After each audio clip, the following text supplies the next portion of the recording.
Derek, obviously it seemed like the hurricane, or the hurry up injected some life in your offense, but another really frustratingly slow start. How frustrated are you that it's been so hard to get this offense going? Yeah, the slow start. I've been showing my emotion a little bit too much on my sleeve. I kind of got to chill out. And that's me holding myself accountable, because that's not going to help anything. And so just trying to be a calming influence in those moments, especially when it's been a couple of times it's happened, that heightened frustration. I could do a better job as a leader to calm everybody down. You're talking about what we see on the field on camera? I don't know what's on camera. I'm sorry. You're talking about in interviews, or you're talking about how you on the field? I'll ask you about that since you brought it up. There was one with Chris Olave, obviously, where it seemed like you were directing comments toward him. I don't want to. Is there anything that? Yeah, I was wasn't misinterpreted. I wasn't talking to Chris. Like the past 2 weeks, I've just been talking in general. Yeah. Because there was some things, and I'm not going to tell you, but there were some things that happened today that led to some pretty big negative plays that should never happen. And I think that's where my frustration was coming from. We just talked 4 nights ago about how it's unacceptable, and it seemed like there were 4 or 5 more cases today. Why is that such a problem, and how can you fix it? I'm going to do everything in my power to fix that. And I know our guys are going to do everything in their power, because it's not malicious or coming from a bad place. And so it sucks right now. We're finding everything that sucks right now. We're going to point it out, we're going to call it out, and we're going to try and work on that to get better as leaders. And that's our job. Whether it's going really good or it's tough, you still got to be able to, I say it before every game to the guys, we're not playing the scoreboard, we're playing against the standard. And our standard is this. If that's our standard, that's what we're playing against. And, we got to make sure that not only throughout the week you got to meet that standard, but when game day happens, you got to meet that standard. I'm okay, if a guy gets beat, I'm okay if they make a play they're going to make a play, but there's some things in football that are completely controllable that I think we could do better. In that final quarter and a half when you guys sort of got the offense going, were there things beyond just the hurry up, like maybe limiting all the personnel changes? Were there things in there that you felt helped, that maybe you kind of discovered something going forward or not? I hope so. And in that moment, that's with the score what it was, we had to play like that. But that's always when I've been my most comfortable, playing that way. And, I've always felt that when those situations happen, I felt fully confident, calling stuff, getting to, the plays that Pete and RC and DJ that, we all talked about, and Jameis and Taysom in the room, all those things that we talk about, hey, letting those guys know, this is what I'm going to, this is what we're going to get to, this is our plan for this week. And, it was good for us, especially in the last quarter and a half. I thought, we got some life about us, and, we were putting pressure. I felt like we were the aggressor in that moment. You got to say, you can't play like that all the time, but are there concepts within there that you can use, in a whole game situation? Yeah, that'll be something the coaches will look at for sure. You know how that goes. There's a lot of moving parts with, players, and what do we need to put on his plate? What do we need to put on his plate? What do we, what decisions do we make as a whole team, not just for us? You know what I'm saying? So I know that the coaches will talk about that stuff. Derek, Foster was pretty distraught after that play at the end of the game. Did say about the teammates' response to that? To see some guys kind of go out there. Oh yeah, we all. Everybody's in the stands is mad at him, but it doesn't come down to one play.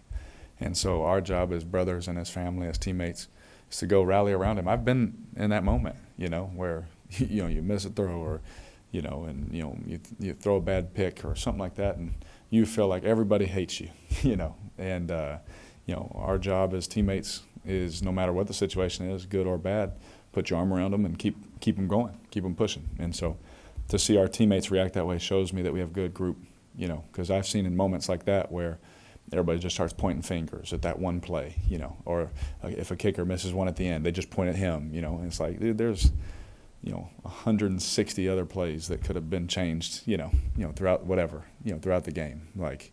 I've never been a believer that you just point just because it happens in that moment. There's so many things that we could have done that wouldn't even put him in that situation. Derek, what did you like about those fades? When they don't work, they look like a low percentage throw. Yeah. Well, it got us a good, touchdown to Mike. You know, and then obviously they have a backup player in, and, you know, we have one of our best players. But, you know, looking at things, you know, is there something else we could do there? Is there a different thought, you know, different position, different route in that moment? You know, we had hit one before, so I felt confident in it again, going back to it, but it didn't work. And when you talk about wearing your emotion on your sleeve, did it affect your performance at all? Have you, like, been impatient in throwing or anything? Or No. When I wear it on my sleeve, I snap and clear, you know. You know, that's just me. That part of it is just more as a leader, letting the guys see my, you know, demeanor. Hey, guys, we're good. We'll be in this thing at the end. You know, that kind of feeling. And what is just your review of your performance tonight, and just like where you're at? We all got to be better, man. Yeah, I mean, I got to be better. Our guys got to be better.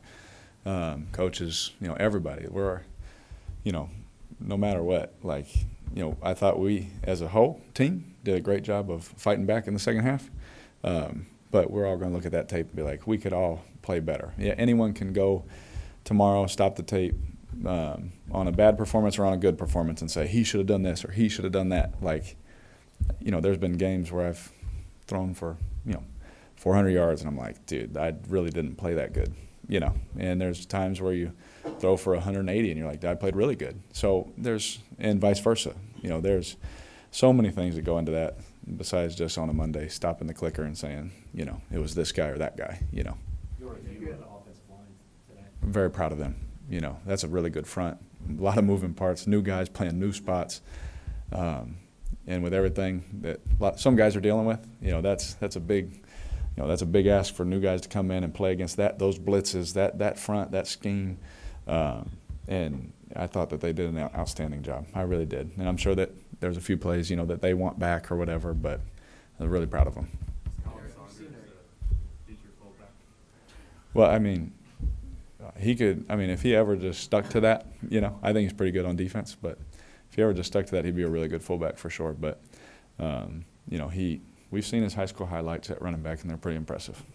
Derek, when crowd's obviously showing us frustration today with the boos, are you able to tune that out during the game? Do you Oh, yeah. hear it at all? Oh, I've played in Kansas City, and I was a Raider. You know, I've heard some pretty crazy things. You know, so I can block out things really easily. You know, I've never played this game for man's approval, and I've never lived my life that way. And so I come off the sideline and I have the same routine whether everybody's cheering or everybody's mad. You know, if they're mad at me, if they're mad at the offense, they're mad at the defense, the special teams. Like for me, if I cared too much about that, this thing would have been 60-9. You know, like we just would have gave it to them. But our guys, we got too many professionals.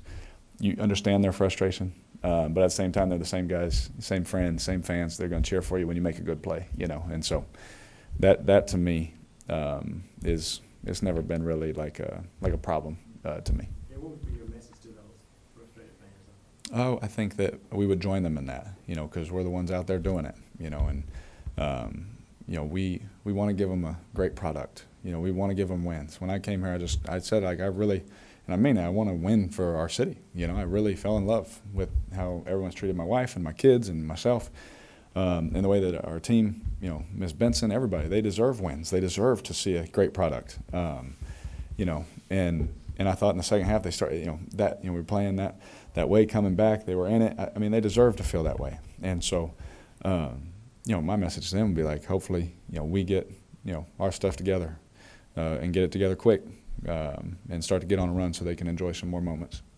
Take one more. Derek, we've seen a couple times. I get you.